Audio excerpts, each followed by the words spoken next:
राहुल गांधी से पूछना चाहता हूं कि दिखाइए जातिगत जनगणना की रिपोर्ट।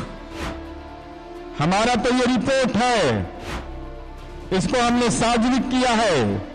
नमस्कार, आप लाइव सिटीज देख रहे हैं। मैं हूं आपके साथ काव्या। कल राहुल गांधी बिहार दौरे पर थे और जिस तरीके से दरभंगा की तस्वीरें निकल के सामने आई थी कि प्रशासन के द्वारा उन्हें रोका गया, लेकिन फिर भी राहुल गांधी शिक्षा न्याय संवाद किए, छात्रों से बातचीत किए, एसटी एससी समाज के जो छात्र हैं उनसे वो मिले थे, उनकी समस्याओं को सुने थे और अब इस पे जेडीयू ने करारा जवाब दिया है। जो आपको बता दें कि जेडीयू के द्वारा आज प्रेस कॉन्फ्रेंस बुलाई गई थी और इस प्रेस कॉन्फ्रेंस में तेलंगाना में हुए जनगणना जातिगत सर्वे जो वहां पे हुआ है उसकी पोल खोली गई है। जेडीयू से एमएलसी हैं नीरज कुमार। उनका कहना है कि अगर तेलंगाना में सर्वे हुआ तो रिपोर्ट क्यों नहीं जारी हुआ।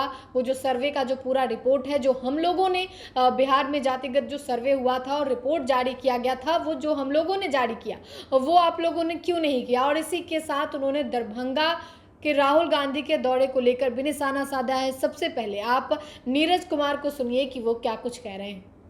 अभी विस्तार से विभिन्न बिंदुओं की चर्चा हमारे पूर्व के राष्ट्रीय और प्रदेश के प्रवक्ता ने किया। राहुल गांधी विपक्ष के नेता हैं और तेलंगाना के जाति जनगणना को सही मानते हैं। मैं राहुल गांधी से पूछना चाहता हूं कि दिखाइए जातिगत जनगणना की रिपोर्ट। हमारा तो ये रिपोर्ट है, इसको हमने सार्वजनिक किया है। ये मेरी रिपोर्ट है। दिखाए राहुल गांधी कि तेलंगाना के जातिगत सर्वे का कवर पेज कौन सा है।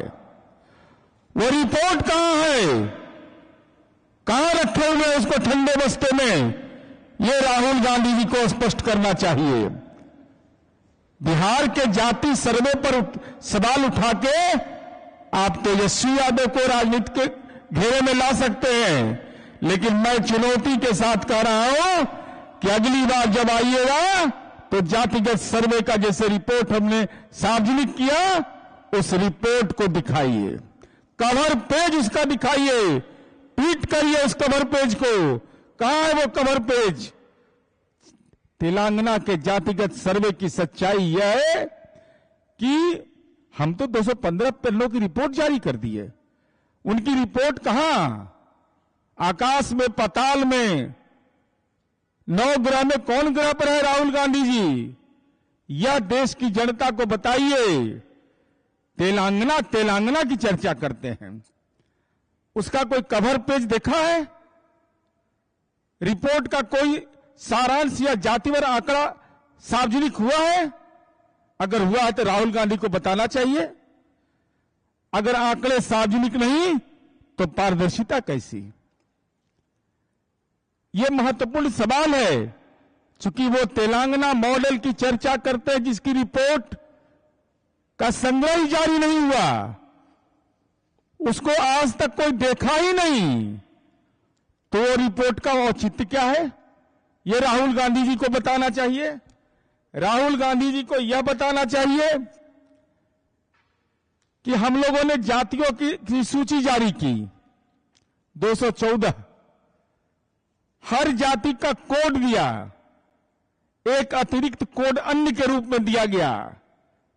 हे महाज्ञानी विदेश में ज्ञान प्राप्त करने वाले राहुल गांधी जी, यह बताइए कि तेलंगाना में कोई ऐसी सूची जारी हुई, कोई कोड जारी किया गया, कोई कोडिंग सिस्टम था। अगर था तो आप तो विदेश से ज्ञान लिए, विदेश में आपका ननिहाल है, हिंदुस्तान के पार्लियामेंट के सदस्य हैं, तो आप दिखाइए कि कोडिंग सिस्टम वहां लागू हुआ था कि नहीं, और कितने जातियों की सूची आपने किस कोड के तहत उसको सन्निहित किया था, यह बताइए। अगर ये कोई सूची नहीं है, कोई कोडिंग सिस्टम नहीं है, तो उस रिपोर्ट की प्रामाणिकता क्या है, उसका कोई औचित्य है क्या। अभी बताया माननीय राजीव भैया ने ये कि अल्पसंख्यक समुदाय का, अल्पसंख्यक में केवल वही नहीं आते हैं, इस्लाम धर्म मानने वाले लोगों का हम लोगों ने वर्गीकरण किया, उनका सामान्य, पिछड़ा, अत्यंत पिछड़ा के रूप में।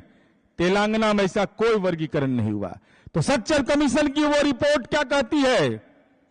राहुल गांधी जी, आपको बताना पड़ेगा कि मुसलमानों के हालात दलितों से बदतर हैं, लेकिन आपने मुस्लिम समुदाय का वर्गीकरण करना भी मंजूर नहीं किया। ये कैसी जातिगत जनगणना थी?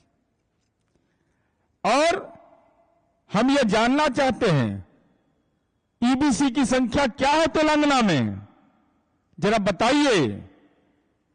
और तेलंगाना में जो मैं बिहार मॉडल से इसकी तुलना कर रहा हूं, जरा देखिए कितना भारी ज्ञानी पुरुष है, ही ज्ञान दे रहे हैं हम लोग को आकर के। बिहार में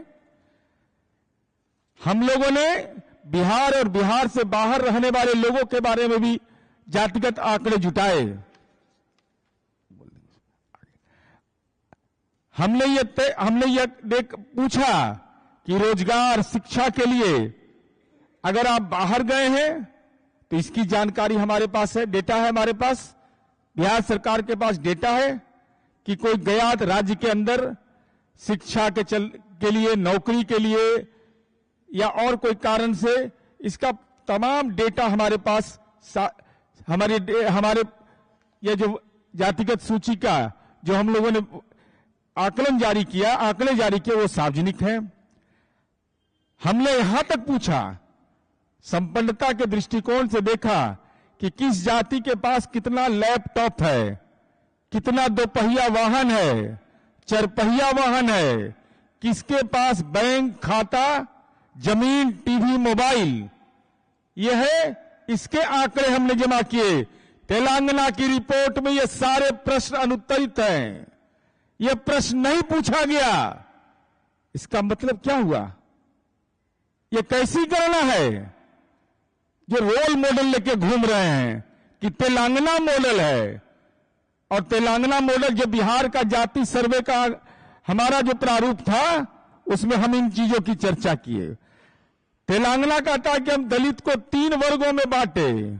अरे बहुत देर से ज्ञान हुआ आपको, बहुत देर से, चूंकि आपको ज्ञान होने में बड़ी समय लगता है, देर लगता है आपको जानकारी हासिल करने में।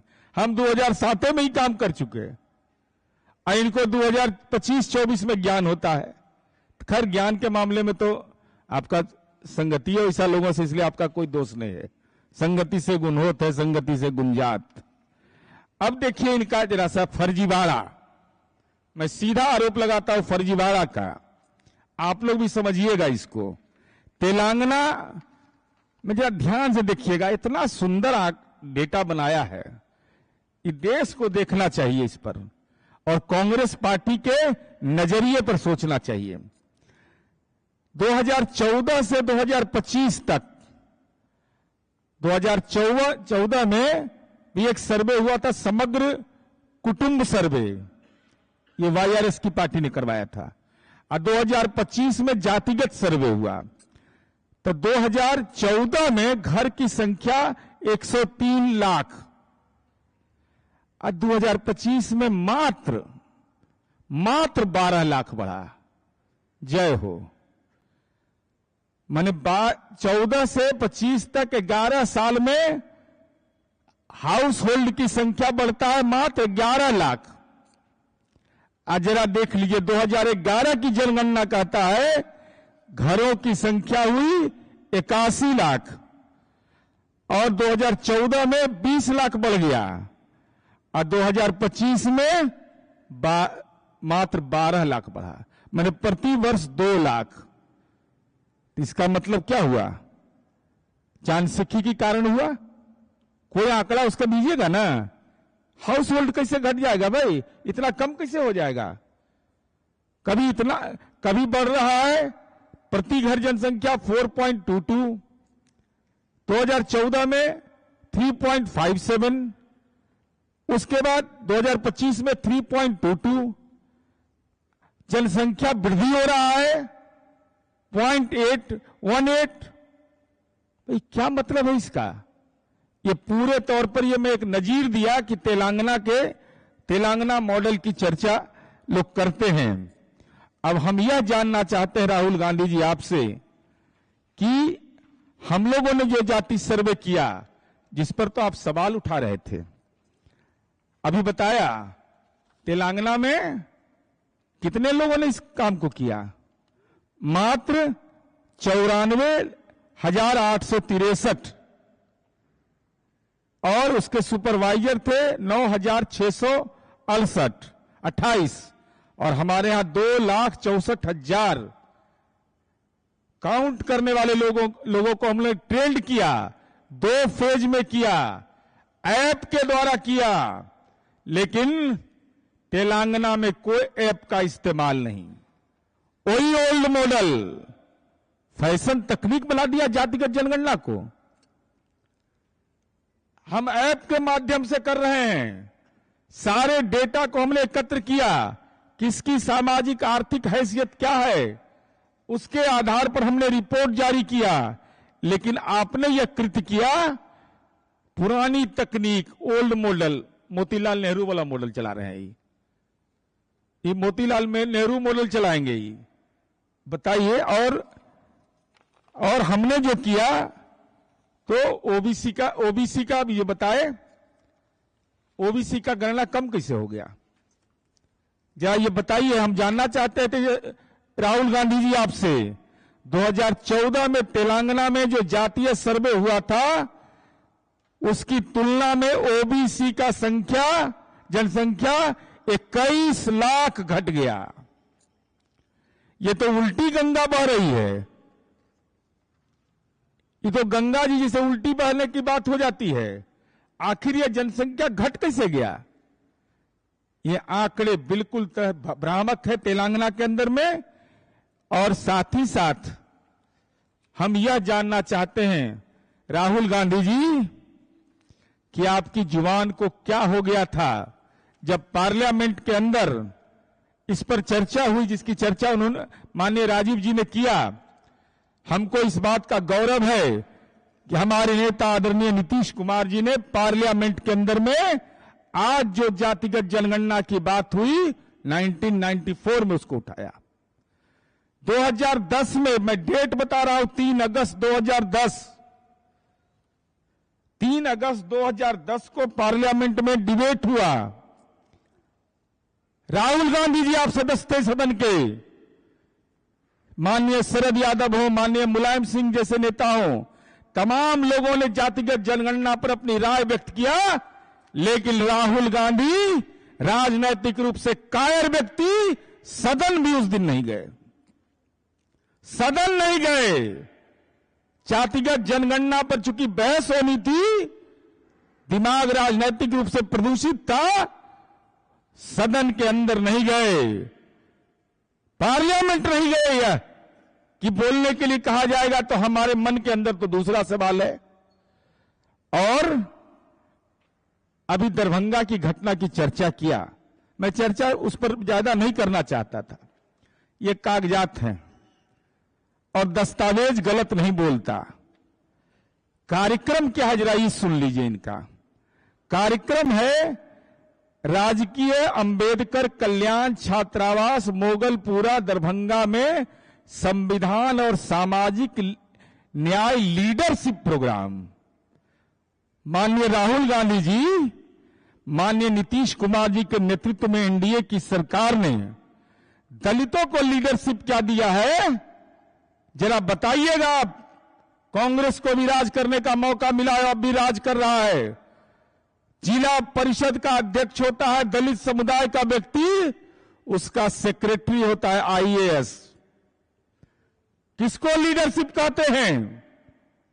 दलित अध्यक्ष है दलित समुदाय का व्यक्ति और उसका सेक्रेटरी है भारतीय प्रशासनिक सेवा का पदाधिकारी। कांग्रेस शासित प्रदेश में क्या यह व्यवस्था कायम है? कितने दलितों को आपने पंचायती राज में हिस्सेदारी दिया? हम तो एक सामान्य उदाहरण बता रहे हैं आपको कि दलित लीडरशिप किसको कहते हैं। ये आप हमको ज्ञान दीजिएगा, उन दलित समुदाय के बच्चों को ज्ञान दीजिएगा जिनके पुरखों ने अपमान सहा और नीतीश कुमार जी ने उनको सम्मान दिया। आज दलित समुदाय का व्यक्ति अगर प्रमुख हो गया तो उसका सेक्रेटरी है बीडीओ। आई का तो देने आए हैं सम्मान देने के लिए, लीडरशिप का। इससे बड़ा नजीर और क्या होगा? 15 अगस्त और 26 जनवरी को झंडा फहराया जाता है, लीडरशिप ही समझा रहे हैं। लीडरशिप बिहार में समझाने के लिए आए हैं दलित समुदाय के बच्चों को। जो दलित समुदाय का बुजुर्ग व्यक्ति झंडा फहराते हैं, माननीय मुख्यमंत्री जी, चीफ सेक्रेटरी, डीजीपी, ये सारे लोग वहां रहते हैं, राष्ट्रीय झंडा के साथ उस बुजुर्ग व्यक्ति को सैल्यूट करते हैं। ये दलित का सशक्तिकरण का मॉडल हमारा है। जरा बताइए राहुल गांधी जी, दलित के घर में भोजन करने का तो आप राजनीतिक प्रपंच कर सकते हैं, लेकिन राष्ट्रीय झंडा दलित के हाथ में हो और वहां का चीफ मिनिस्टर और डीजीपी और चीफ सेक्रेटरी सैल्यूट करते हैं, सम्मान करते हैं, ये दलित का सशक्तिकरण है ना। दलित का लीडरशिप किसको कहते हैं? लीडरशिप को रिकॉग्नाइज करना किसको कहते हैं? आप ज्ञान देने गए थे तो बताइए ना कि कांग्रेस शासित प्रदेश में कहां कहां दे रहे हैं। और जब देश का प्रथम नागरिक का चयन हो रहा था, बिहार के महामहिम थे रामनाथ कोविंद, बिहार के राज्यपाल थे। हमारे लिए महत्वपूर्ण यह नहीं था, गठबंधन नहीं था। हमने कहा कि दलित समुदाय का व्यक्ति और बिहार के महामहिम को यह मौका मिला है तो हम उनका सम्मान करेंगे। आप रामनाथ कोविंद जी के साथ खड़े थे। क्या दलित देश का प्रथम नागरिक बने? यह आपको मंजूर था? अगर मंजूर रहता तो नीतीश कुमार जैसा कलेजा रहना चाहिए राजनीति में। कहा कि नहीं, गठबंधन की बात अलग है। अगर दलित व्यक्ति को यह मौका मिल रहा है, बिहार में काम करने वाले महामहिम को यह मौका मिल रहा है, तो हम राजनीतिक गठबंधन से इतर हम देश के प्रथम नागरिक के रूप में दलित बैठे, इसके लिए हम लोगों ने समर्थन किया। यह दलित लीडरशिप होता है। दलित लीडरशिप के प्रति यह सम्मान होता है। और हम नहीं जानते राहुल गांधी जी आप क्या करते हैं, लेकिन मैं चुनौती के साथ इतना जरूर अंतिम में कहूंगा कि राजकीय कल्याण छात्रावास जो हमने बिहार में बनाया है और जो दलित छात्र जिसको जो सरकार के द्वारा जो उनको सुविधाएं दी गई है, जरा कृपा करके बता दीजिए कि दलित छात्राओं को आप कौन कौन सी आपके सरकार में कौन कौन सी सुविधा आपने दिया है, यह जरा बता दीजिए। और माथे पर कलंक का टीका है आपका।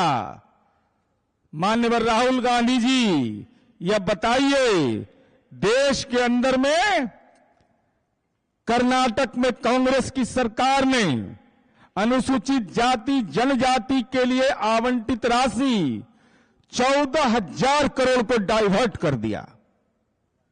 दूसरे मुद्दों में, दूसरे विभाग में उसको ट्रांसफर कर दिया, दूसरी योजनाओं में। देश में नंबर 1 है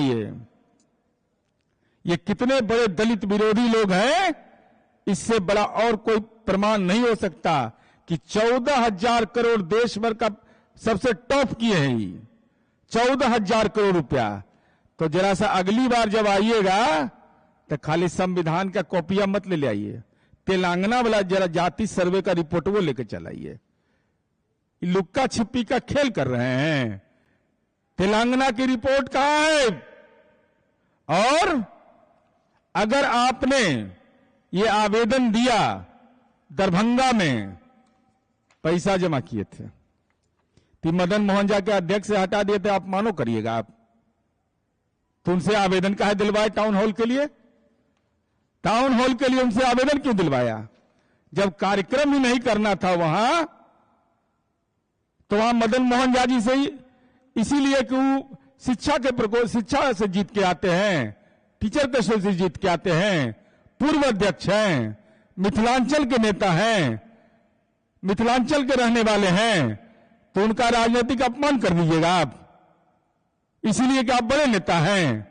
अगर आपको मीटिंग टाउन हॉल में नहीं करना था तो रसीद अब पुर्जा काहे कटवा रहे थे? क्या औचित्य था इसका?